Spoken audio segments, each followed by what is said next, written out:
அச்சி செய்வது தலையாய கடமை. ஆனால் அது கலாலான காசை கொண்டுதான் அச்சி செய்ய வேண்டும், அல்லது அது அச்சி செய்ததற்கு அர்த்தம் இல்லை என்று கூறப்படுகிறது. அப்படி அச்சிக்கு செல்ல விரும்பாதவர்கள் ஏழை குமர்களுக்கு திருமணம் செய்து வைத்தால் அது அச்சி செய்ததற்கு சமம் என்று குறிப்பிடுகிறது.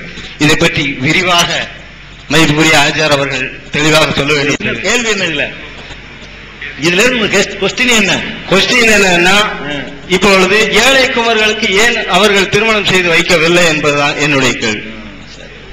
அதாவது பேர் சொல்லுங்க, பேர் சொல்லிட்டீங்களா? என்னுடைய பேரு ஜேசு, ஐயாவரம் கிராமத்தை சேர்ந்தவன்.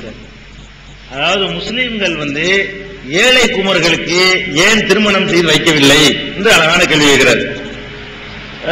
எங்க மார்க்க சட்டப்படி அப்படி செஞ்சு வைக்க கூடாது. என்ன செய்யக்கூடாது? வரதட்சணை கொடுத்து கல்யாணம் பண்ணி வைக்க கூடாது. இந்த முன்மாதிரியை உண்டாக்குனீங்கன்னா வாங்குறவன் திரும்ப போக மாட்டான். வாங்குறேன்னு சொல்றான், வாங்காதவனாக ஆண்களை மனமாற்றம் செய்யணும்.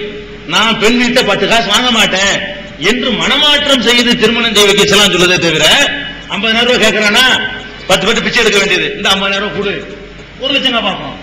அப்ப இந்த பெருகினது காரணமே எங்க சமுதாயத்தை ஆளுக்கு ஊக்குவிச்சதான். இது கொஞ்சம் கொஞ்சம் உதவி செஞ்ச உடனே சோத்துக்கு வழி இருக்காதுங்க. நான் உடைச்சு சொல்றேன், சோத்துக்கு வழி இருக்காத ஒரு முஸ்லிம் குடும்பத்துல பெண் இருக்கும். இவன் என்ன செய்வான் தெரியுமா? 50,000 தர்றேன்ட்டு தைரியம் வாக்களிப்பான். எப்படிடா வாக்களிச்சு எப்படி பிச்சை எடுத்துருவான்? எவ்வளவு தைரியம் பாருங்க. 50,000 ரூபாய் தர்றாங்கிறான், சோத்துக்கு வழி இல்ல, தைரியம் 50,000 ரூபாய் தரமா 10 பவுன் நகை போடுவேங்கிறான். எந்த தைரியத்தில் செய்யறான்? இவன் ஏற்றி விடுறான் ரேட்டுகளை. இவன் பிச்சைக்காரன், இவன் சொத்துக்கு வழி இல்லாம 50,000 கொடுத்தா பணக்காரன் கொடுப்பான். இது ஏன் எங்க சமுதாயத்தில் அதிகமா போச்சுன்னு கேட்ட, வேற சமுதாயத்தை விட ஹோம்ஒர்க் என்ன செய்யறாங்க? குடும்பம் தான் 50,000, நீ 5 ரூபா கொடு, நீ 5 ரூபா கொடு, நீ 5 ரூபா கொடு, ஆளுக்கு 5 ரூபா கொடுப்பாங்க. அதனாலதான் ஏறினது. அதாவது இருக்கிறதுக்கு மட்டும் கொடுக்க அளவுக்கு வேற சமுதாயம் இருக்குது. வேற சமுதாயங்கள்ல எல்லாம் அவன்கிட்ட என்ன இருக்குதோ அதான் தருவான். வாங்கலாம், இதுக்கெல்லாம் பிச்சை எடுக்க முடியாது. 10,000 தட்டுமா கேட்பான். அவன் கொடுக்க முடிஞ்சா செய்வான். ரேட்டு ஏறல. எங்க சமுதாயத்தில் ரேட்டு ஏறினது காரணமே இந்த பச்சாதாபம். நீங்க சொன்னீங்கல்ல, எதை செஞ்சு வைக்க சொல்றீங்களோ அதை கொஞ்சம் பேர் செய்யறாங்க. அது தப்பு நாங்க சொல்லிட்டு இருக்கிறோம். நீ கொடுத்து உதவுறதுனாலதான் வக்கு இல்லாதவன் வழியே போய் நான் தர்றேங்கிறான். இல்லன்னா இல்லப்பா மட்டும் முடியாதுமா, நான் எடுக்க முடியும், எனக்கு முடியாதுவான். தன்னால குறையவாச்சு, குறைஞ்சபட்சம் கேட்கறதுக்கு சாப்பாட்டுக்கு 50 ரூபா கொடுக்க மாட்டான்ல, போட்டி குறைஞ்சு போயிடும். தன்னால 25 கொடுங்க, 10 ரூபா என்று வாங்கிறியா, ஒழிக்க முடியாட்டாலும் அது தன்னால வந்துடும். நீங்களும் அந்த அக்கிரமத்துக்கு துணை செய்யும் பொழுது நிறைய தைரியமா கொடுக்கலாம். ஒரு வழியும் இல்லாது எங்களுக்கு தெரியும். குடிசை வீடு, அதுக்கு மேய்கிறதுக்கு காசு இல்ல, வரதட்சணை நோட் எடுத்துட்டு பள்ளியாசல் வரலாம். 50,000 ரூபாய் கேட்கறாங்க, வரதட்சணை கொடுக்கணும்.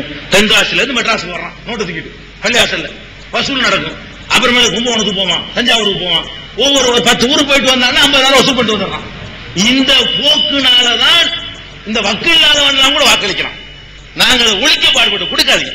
வரதட்சணை கொடுக்குற கல்யாணத்துக்கு உதவியே செய்யாதீங்க. யாருக்கு உதவி செய்யுங்க? வரதட்சணை வாங்காம கல்யாணம் பண்ண முன்வர்றான அவனை ஊக்குவிச்சு, கல்யாணம் நான் பண்றேன், அவனுக்கு வரதட்சணை வாங்காம கல்யாணம் பண்றான் அப்படிங்கிற ஒரு எண்ணத்தை உண்டாக்குனீர்களே. ஆனால் ஆம்பளைக்கு உதவி செய்யுங்க, நீ வரதட்சணை வாங்காம கல்யாணம் பண்ணு, செலவை நான் ஏத்துக்கிறேன். இப்படி ஊக்குவிக்கணும் உதவி செய்ய விரும்புறவர்கள். அதுவும் ஒரு கும்ப காரியம் தான். வாங்குறது தப்புங்கிற ஒரு எண்ணம் பரவும். நீங்க இந்த மாதிரி செய்ய சொன்னீங்கன்னா வாங்குறது சரிங்கிற மாதிரி போயிடும். அதனால தயவு செய்து குமருக்கு உதவி செய்யாதீங்க. இந்த ஏழை குமர்கள் சொல்லி உதவி செஞ்சு கெடுத்துறாதீங்க. கொஞ்ச நாளைக்கு கொஞ்சம் கஷ்டப்படுவாங்க, அப்புறம் தன்னால குறைஞ்சு போயிடும்.